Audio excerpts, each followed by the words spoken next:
hech kim hech narsa qila olmaydi. Qasam bilan aytaman, hech kim sizga hech narsa qila olmaydi.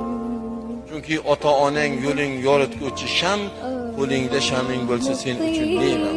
Qani Xudoga topshirib qo'ygan otang bor, onang bor. Nima qilasan g'am chekib? Kimdan qo'rqasan? Kimdan cho'chiysan? O'zingga to'g'ri bo'l, o'zingga halol bo'l. Birovning haqqini yema, pora olma, birovga zarar yetkazma, o'ldirma, birovni so'kma, birovga tan jarohati yetkazma. Bo'ldi, nima qilasan? Nimadan? Kimdan qo'rqasan? Kim seni nima qila oladi? Hech narsa qila olmaydi, chunki seni ota-onang bor, Xudoga topshirib qo'ygan.